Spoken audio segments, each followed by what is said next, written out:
હું છું આપની હોસ્ટ અને દોસ્ત કૃતિ. સ્વાગત છે આપનું મંતવ્ય ન્યૂઝની એક વિશેષ રજૂઆત વાનગી શોમાં. Title sponsored by LG Bandhani હિંગ, essence of authentic taste since 1894, co-presented by mother's recipe, પ્રેમનો સ્વાદ. દર્શક મિત્રો, અત્યારે કડકડતી શિયાળાની ઋતુ છે. ફૂલ ગુલાબી ઠંડીમાં આપણને દરરોજ કંઈક ને કંઈક નવું, ચટપટું, ટેસ્ટી, મસાલેદાર, યમ્મી આ બધું જ ખાવાનું મન થતું જ હોય. થાય છે ને? સાચી વાત ને? તો પછી આજે ચિંતા ના કરો, કારણ કે તમારા માટે અમારા મહેમાન મસ્ત મજાની 2 રેસીપી લઈને આવ્યા છે. અને જે પહેલી રેસીપી છે ને, એ તો બહુ જ મસ્ત છે, બધાને ભાવે એવી છે. પનીરના રસિયા છો તમે તો આ વાનગી તમારા માટે છે. પહેલી વાનગી છે પનીર મસાલા પકોડા. તો હવે રાહ નથી જોવી, ચાલો કરીએ શોની શરૂઆત. તો દર્શક મિત્રો, આજે મારી સાથે જોડાઈ ચૂક્યા છે, વાનગીના રસોડે જોડાઈ ચૂક્યા છે શિરીનબેન. શિરીનબેન, સ્વાગત છે આપનું વાનગીના રસોડે. Thank you. મજામાં? બસ એકદમ મજામાં. તો આજે તો તમે પહેલી વાનગી મસ્ત મજાની આપણા વ્યુઅર્સ માટે લઈને આવ્યા છો, પનીર મસાલા પકોડા. નામ સાંભળતા જ ખાવાની ઈચ્છા થઈ જાય. તો હવે વધુ વાર નથી લગાડવી, વાનગીની શરૂઆત કરીએ. પણ એ પહેલાં થોડો તમારો પરિચય પણ આપણા દર્શક મિત્રોને આપી દો. હું એક 67 યર્સની લેડી છું, પણ બધી એક્ટિવિટી ખૂબ કરું છું. હું સ્વિમિંગ પણ કરું છું, મારે ટ્રાયથલોનમાં બી પાર્ટિસિપેટ કરવું છે. કુકિંગનો બી મને બહુ જ શોખ છે, અને ડાન્સ પણ કરું છું. ભરતનાટ્યમમાં માસ્ટર છું અને કથકના 5th યરમાં છું, સ્ટુડન્ટ છું. શું વાત છે, વાહ! એટલે જો તમારા પરિચય પરથી એવું કહી શકાય કે જો આપણા પેશનને ફોલો કરવું હોય ને, તો પછી એ જ તો કંઈ જ નથી. હેલ્થ રિલેટેડ જે સારી પેશન હોય બધી જ પેશન કરવાની. વાહ વાહ! જે બધી રહી ગઈ હતી બિલકુલ બિલકુલ. તો હવે તમારી સાથે બહુ જ બધી અઢળક વાતો આજે આપણે કરવાના છીએ. તમારા વિશે પણ મારે ઘણું બધું જાણવું છે, એના માટે પણ હું એક્સાઇટેડ છું. પણ પહેલાં આપણે વાનગીની શરૂઆત કરીએ. પણ હવે શરૂઆત કરીએ એ પહેલાં આના ઇન્ગ્રીડિયન્ટ્સ કયા કયા છે ને એ જણાવી દો. આપણે પનીર લીધું છે, પનીર મેઇન ઇન્ગ્રીડિયન્ટ છે. બીજું જે છે એમાં ભરવાનો મસાલો. એ મસાલો આમ ખંભાતી મસાલો પણ કહેવાય, પણ મેં અહીંયા ક્રશ કરીને લીધું છે. એમાં ચવાણું બી ક્રશ કરાય, સેવો અથવા બુંદી એવું કંઈ પણ તળેલી કોઈ પણ વસ્તુ, જે નમકીન કોઈ બી, એ ક્રશ કરીને લઈ શકાય, એ રીતનું છે. એ સિવાય મીઠું, મરચું, હળદર, હિંગ, કોથમીરની ચટણી ખાસ ઇન્ગ્રીડિયન્ટ્સ છે. કોથમીર, મરચાં, લીલું લસણ, પછી ભજીયા માટેનું બેસન, અને એમાં થોડોક ચોખાનો લોટ નાખ્યો છે. લીંબુ, આદું, લસણ. લસણ ઓપ્શનલ છે, અહીંયા હું નાખું છું, ના નાખવું હોય તો એને સ્કીપ કરી શકાય. એટલે જે જૈન હોય એ ના નાખે તો ચાલે. બિલકુલ બિલકુલ. તો હવે આપણે ઇન્ગ્રીડિયન્ટ્સ તો જોઈ લીધા શિરીનબેન. તો હવે આમાં જે તમે ખંભાતી ચવાણું જે મિક્સ કર્યું છે, એટલે દર્શક મિત્રો, જો આપણા ઘરે કોઈ ચવાણું વધ્યું હોય, કોઈ પણ નમકીન, સેવો હોય, મોળી સેવ, તીખી સેવ, કંઈ પણ હોય, એ રીતના આપણે લઈ શકાય. ને એને ક્રશ કરી, ઇવન મકઈનો ચેવડો હોય, સાદો ચેવડો, કોઈ પણ નમકીન તળેલું એમાં લઈ લેવાય. શું વાત છે! કશું જ ના હોય, કોઈ પણ નમકીન ના હોય તો ચણાનો લોટ શેકીને પણ લઈ શકાય. તો એમાં મસાલો કરી દેવાનો. ચણાનો લોટ તો ઘરમાં પડ્યો જ હોય, બિલકુલ, તો એને શેકી, એને શરીર આખરો શેકીને પછી લઈ લેવાનો. વાહ! એટલે સરસ થઈ જાય. જોરદાર.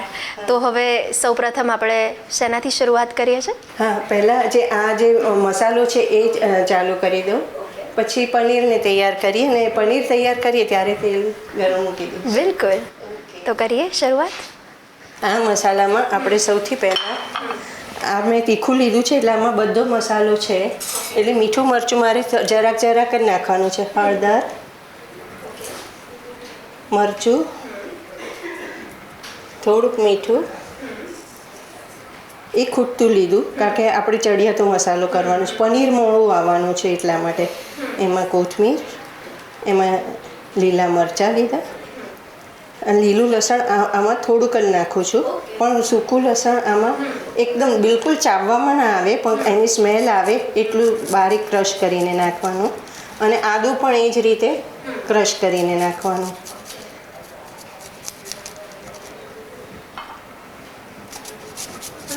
આદું સહેજ વધારે નાખવાનું, કારણ કે એનાથી સરસ ફ્લેવર ફાઇન આવશે, એટલા માટે. નાના છોકરા માટે લેવું હોય તો આ ઉપરનો મસાલો નહીં કરવાનો. જો પેલું મસાલેદાર લીધું હોય નમકીન તો પછી એ અવોઇડ કરવાનું. અને નાના બાળકોને આ પનીરની કોઈ પણ વાનગી હોય ભાવે ને ભાવે જ. નાના મોટા બધાને. મારા ઘેર કોઈ પણ મહેમાન આવીને મેં આ વસ્તુ બનાવી છે તો એ એટલું બધું બધા યાદ કરે છે કે ના પૂછો વાત. એવું છે. અને બરાબર મિક્સ કરી લઈશું. એટલે દર્શક મિત્રો, જો તમે પનીર બટર મસાલા, પાલક પનીર આ બધું ખાઈને કંટાળી ગયા હોય ને તો તમારા માટે આ નવી રેસીપી આપણા શિરીનબેન લઈને આવ્યા છે. અચૂકથી ટ્રાય કરજો. એકચ્યુઅલી આ ખંભાતી ભજીયા જ છે, એ રીતનું જ છે. એટલે આની સાથે બી કેપ્સિકમ તમે એક બાજુ પનીર, એક બાજુ કેપ્સિકમ, એક બાજુ પનીર, એક બાજુ ડુંગળી એવી લઈને કરો તો એ પણ વેરાયટી જ થઈ જાય અને બધું સરસ લાગે. એક બાજુ પનીર, એક બાજુ ટામેટા, એ રીતે. એટલે ટામેટા, કેપ્સિકમ એ બધાની વચ્ચે બી આ મસાલો ભરીને આની સાથે પણ એ બધી ડીશમાં તૈયાર કરીને મૂકી શકાય, એટલે સરસ લાગે. હવે પહેલાં ચટણી આ દરેક ઉપર એપ્લાય કરીશું, એટલે ચટણીને લીધે સરસ ટેસ્ટ આવે છે. અને પનીર મોળું હોય એટલે આ મસાલો સહેજ ચડિયાતો ને સહેજ તીખો જોઈએ, એ રીતે. એટલે આમાં એવું કહી શકાય કે ટેસ્ટ એક પણ વેરિએશન એના અલગ અલગ. ઇવન મારા નાની હતા એ તો દૂધીના, રીંગણના એ બધાના બી ભજીયા બનાવતા. નાગરવેલના પાન આવે એના, પછી આફૂસના બી ભજીયા કર્યા. વાહ. એટલે એ બધા બી આમાં બનાવી જ શકાય. રતાળુના ભજીયા, એ બધા જ ભજીયા આ જ રેસીપીમાં થઈ શકે. અને આની સાથે એ આખું પ્લેટર તમે કોઈ ખાસ મહેમાન આવવાના હોય ત્યારે આખું પ્લેટર આ એક મસાલાથી, એક વેરાયટીમાંથી અનેક વેરાયટી થઈ જાય. બિલકુલ. એટલે સરસ મજા આવે એવું ખાવાની. આટલી જ સામગ્રીમાંથી તમે બહુ જ બધી વાનગી બનાવી શકો એવું છે. બિલકુલ. હવે તમે કહ્યું કે મને તમારા નાની જે બહુ જ બધી વાનગી આમાંથી બનાવે છે, તો તમારા નાનીના હાથની એમાંથી કઈ તમારી ફેવરેટ છે? ને મારી નાનીના હાથના આ ભજીયા જ બહુ, એને એકચ્યુઅલી એ સ્વીટ બહુ સરસ બનાવતી હતી. હવે આ રીતના ભજીયાનું વચ્ચે મસાલો મૂકી અને એની ઉપર સરખે શેપવાળો આવી રીતે કરીને આપણે સેન્ડવિચ તૈયાર કરવાની, સેન્ડવિચ ટાઈપનું તૈયાર કરી દેવાનું અને પછી એ આપણે બોળીને કરીશું. આ રીતના કરી દઈએ છીએ. હવે મીનવાઇલ આપણે આ બેસન પલાળી દઈશું અને તેલ ગરમ મૂકી દઈશું. એટલે નાના બાળકો જો કોઈ શાકભાજી ના ખાતા હોય, ધારો કે રીંગણ ના ખાતા હોય, પણ જો આપણે એને આવી રીતના આપીએ ને તો એને ઇવન આની અંદર બી તમે કાકડીને, છીણીને એવી રીતે નાખીને કરીને આપો તો પણ સરસ લાગે. એટલે એમના પેટમાં બી જશે આઈટમ અને સરસ બી લાગશે. અને જોતા જ તમને ખાવાની ઈચ્છા થઈ જશે. ઇવન આમાં મેથી ને પાલક ને એ બધું બી નાખી શકાય. એટલે જો વેજીટેબલનું બનાવવું હોય, આ બધી વેરાયટી ક્યારેક બી મહેમાન આવે ત્યારે એક વખતે સેમ વેરાયટી નહીં બનાવવાની. સમથિંગ ઘરમાં જે પડ્યું એની સાથે થોડીક ડિફરન્ટ વેરાયટી કરીને મૂકવાની તો સરસ થાય. ઈડલીની વચ્ચે પણ આ રીતે તમે ભરીને પેલી સ્ટફ્ડ ઈડલી બનાવો તો પણ સરસ લાગે. એટલે આમાં બધી આપણું લેડીઝનું માઇન્ડ અને કિચનનો હાથ આપણો લેડીઝનો જોઈએ એટલે ઘણું બધું થઈ જાય. એક જ વસ્તુમાંથી ઘણી બધી વસ્તુઓ તૈયાર થઈ શકે. અને તમે વાત કરી લેડીઝની, એટલે સુપર વુમન એને જ કહેવાય કે આટલી સામગ્રી વધી છે અને એમાંથી મેનેજમેન્ટ કેમનું કરવું, એટલે મેનેજમેન્ટની ક્વીન પણ કહી શકાય. એ તો છે જ. હજુ બીજી રેસીપી પણ આપણી એવી જ છે, એ પણ બહુ બેસ્ટ લેફ્ટ ઓવર રેસીપી છે કે આપણા જ ઘરમાંથી લેફ્ટ ઓવરમાંથી દરેક વસ્તુ બનાવી શકાય અને એ પણ બધી ટેસ્ટી બને. કોઈને ખબર પણ ના બને કે આ વસ્તુ આમાંથી બનેલી છે એમ. અને એમાં તમે સહેજ ટ્વિસ્ટ આપો ને એટલે સમથિંગ ડિફરન્ટ થઈ જાય. અને સાચું કહું, આજ તો ગૃહિણીઓની કલા છે. હા, સાચી વાત છે. એટલે આપણને ગૃહિણી, અને એમાં ગુજરાતની ગૃહિણીઓ તો ખાવા પીવાની શોખીન હોય. બિલકુલ, ખાવાની શોખીન ને ખવડાવવાની શોખીન. ખવડાવવાની તો બહુ જ. મારે ઘેર જે કોઈ આવે તો હું કાયમ, એ લોકો કે બહુ ધમાલ ના કરીશ. હું કહું કે ના, મારે ઘેર આવશો તો હું 3 વસ્તુ તો બનાવીશ જ. એમાં વેરાયટી આવી રીતે 3 હોય પણ એક જ વસ્તુને. એટલે જો મહેમાન એકવાર આવ્યું અને હવે બીજી વાર આવે ત્યારે સામેથી કે અમારા માટે હવે નવું શું બનાવો છો શિરીનભાઈ? એવું પૂછે મને કાયમ માટે. ઓકે, બેસનમાં તૈયાર કરી દઈશું. આમાં મેં ચણાનો લોટ અને ચોખાનો લોટ થોડો લીધો છે. એમાં થોડા કોથમીર મરચાં નાખીશું આમાં ઇવન પેલો રેડ ચીલી ફ્લેક્સ પણ નાખી શકાય, પિંચ ઓફ હળદર, લાલ મરચું. આ ઓછું વધતું થઈ શકે કારણ કે નાના છોકરાઓનું હોય તો ઓછું નાખવાનું. અને થોડીક હિંગ હું આમાં નાખું છું.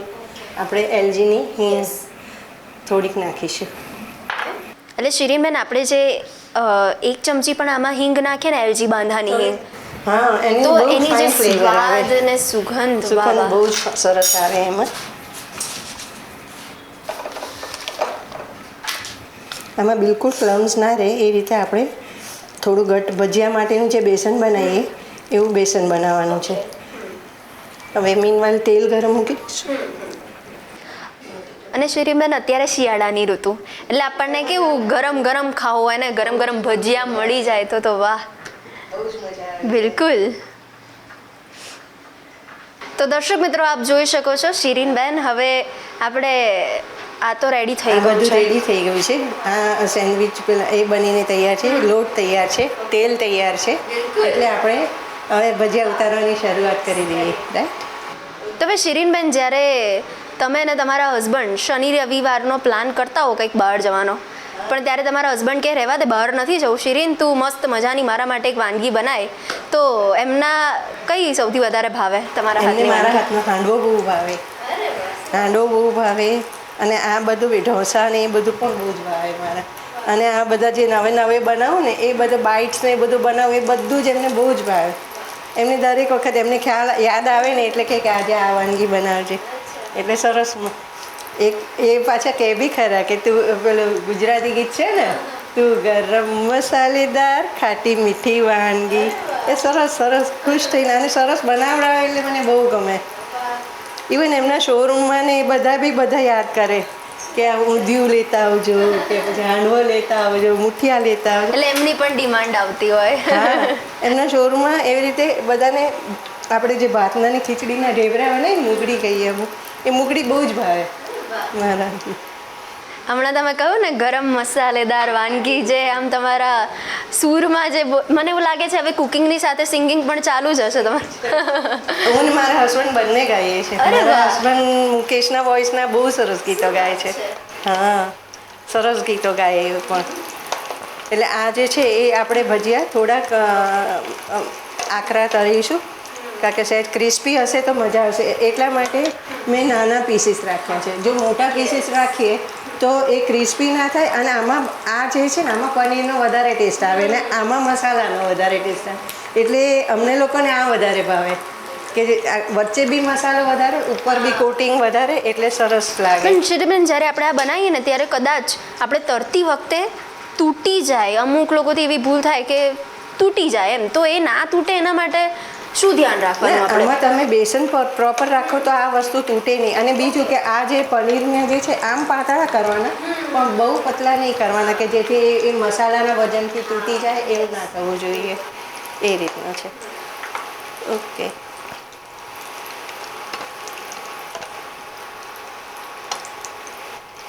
એટલે તમારે કુકિંગની મહેફિલ તો જામતી જ હોય, પણ સાથે સાથે સિંગિંગની પણ મહેફિલ જામતી હોય. અમારી ફ્રેન્ડ્સ બધી ભેગી થાય તો અમે એવું કરીએ, અમે બધી ગેમ્સ રમીએ ને એવું કરીએ. એક ગ્રુપ જે છે એ મારું અરવા ફરવાનું ને બહાર બી એટલું જમીએ, ઘરે પણ અમે બધું બનાવીને ખાઈએ, એકબીજાના હાથની ગરમ ગરમ વાનગી પણ ખાઈએ અને અરવા ફરવામાં આવી. અને બીજું એક ગ્રુપ છે એ આવી રીતે સિંગિંગને રમવામાં, ગેમ્સ રમવા. અમારા ફેમિલી બી ભેગું થાય તો બધા ભેગા થઈએ તો અમે બધી ગેમ્સ રમીએ. એમાં ખાસ કરીને હાઉસી એક તો રમીએ અને પિક્ચરના નામ શોધીએ એક્શનથી. તો શિરીનબેન ગરમા ગરમ મસ્ત પનીર મસાલા પકોડા દર્શક મિત્રો માટે રેડી થઈ ગયા છે. અને શિરીનબેન, આજે તમે ચવાણું જે મિક્સ કર્યું છે તો એ આપણે આ બનાવી દીધું, અને હજી પણ જો વધ્યું હોય તો એને આપણે નેક્સ્ટ ડે રોટલીની સાથે, ભાખરીની સાથે પણ લઈ શકીએ ને? રોટલી ભાખરીમાં પણ ઉપર ભભરાઈને તમે લઈ શકો, ખાઈ શકો છો એને. એટલે આ પણ ફ્રીઝમાં મૂકી દેવાનું, કારણ કે પેલું બધું હોય ને, અને ઢાંકીને મૂકવાનું, કારણ કે લસણ હોય છે એમાં. એટલે હવે આની ઉપર થોડો મસાલો સ્પ્રિંકલ કરી દઈશું. આ સ્પ્રિંકલ કરેલો મસાલો વધારે મજા આવશે. પનીર પકોડા આપણા તૈયાર છે, પણ આમાં પણ આપણે એક વસ્તુ ખ્યાલ રાખવાની કે આમાં પનીરનો ટેસ્ટ વધારે આવે કારણ કે વધારે પનીર છે, અને આ રીતનામાં મસાલાનો ટેસ્ટ વધારે છે કારણ કે ઉપર કોટિંગ બી વધારે આવશે અને મસાલો બી વધારે, એટલે એ બંને સેમ વસ્તુ હોવા છતાં બંનેના ટેસ્ટમાં ફેર પડશે. એટલે આપણને જે ભાવતું હોય એ પ્રમાણે બનાવવાનું, અને આ કેચઅપ અને એની સાથે ગરમ ગરમ સર્વ કરવાનું. બોલો કેવા લાગ્યા છે મારા પકોડા? ચાખી તો લો. આપણે ટેસ્ટ કરી લઈએ. યસ. વાહ, એકદમ બાર જેવા જ મસ્ત મજાના તમે જે બનાવ્યા છે શિરીનબેન, બહુ જ મસ્ત. તો દર્શક મિત્રો, આપ જોઈ શકો છો, મેં તો ટેસ્ટ કર્યા પનીર મસાલા પકોડા. તો હવે બહાર જવાની જરૂર નથી, ઘરે બનાવો, ભાગો રસોડામાં, અને પછી તમે બનાવીને અમને કહો કે કેવા લાગ્યા. તો દર્શક મિત્રો, હવે સમય થઈ ચૂક્યો છે એક નાનકડા બ્રેકનો. તો મળીએ નાનકડા વિરામ બાદ. પનીર મસાલા પકોડા બનાવવાની સામગ્રી: તેલ, લસણ, આદુ, લીંબુ, મસાલા, બેસન, ચોખાનો લોટ, ગ્રીન ચટણી.